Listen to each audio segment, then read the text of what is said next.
Assume that you can change. The first step you need to take is to pay attention to your assumptions. Assumptions are crucial. You may not be aware of your assumptions, but they have a tremendous impact on your life. An assumption is a belief regarding the reality of your life, your capabilities, your identity, where you are in the world, and what your rightful place is. These assumptions are choices. Seriously. You choose to interpret reality. They are not hardwired into you. They don't dictate that you have to interpret reality only in one certain way. You always have control over your assumptions. They might not be top of mind. They might not be obvious, but you can control them. Another thing you have going for you is the fact that change is the only constant in life. In fact, as you take this training, you're already changing. You're definitely getting older. There might be ideas that you run into that change certain things that you believe about yourself. It may change some of the things that you do. Regardless, understand that change is part of who you are. Change happens on two key levels. You can change from within or you change from outside. You have to believe that your ability to change is the key to your mindset transformation. This is foundational. If you cannot bring yourself to this, then it's almost impossible for you to adopt the right success mindset. You're just not making it happen. This is crucial. It is not an option. It is non-negotiable. Here's an exercise to help you strengthen your belief muscles. First, think about 3 examples from your past where you needed to change, and you did.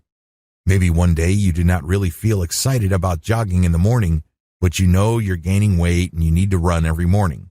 After a couple of weeks, you finally got to the point where you are jogging every morning. Look for examples like this. It doesn't have to be big. It doesn't have to be dramatic. Regardless, all of us have at least 3 examples from our past where we needed to change, and we did. Next, analyze what happened.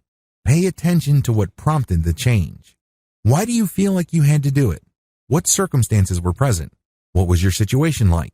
What was the trigger or the straw that broke the camel's back? Next, focus on how you were before and how you were doing after the change. Look at the contrast. Again, most people should be able to find situations like this in their life. It doesn't have to be big. It doesn't have to be grandiose. It just has to be real. Look at the contrast.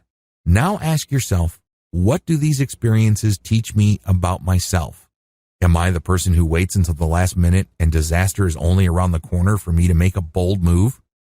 Maybe you stopped being lazy and got a job because you're about to get kicked out of your parents' house. Maybe your company announced a layoff program, but they gave people a test that they should take if they want to be retained. Whatever the specific experience may be, pay attention to how you responded to those challenges. Did you wait until your back was against the wall before fear pushed you to make a decision? Or did you want certain changes all along and situations just pushed you? This is the difference between a reactive and a proactive person.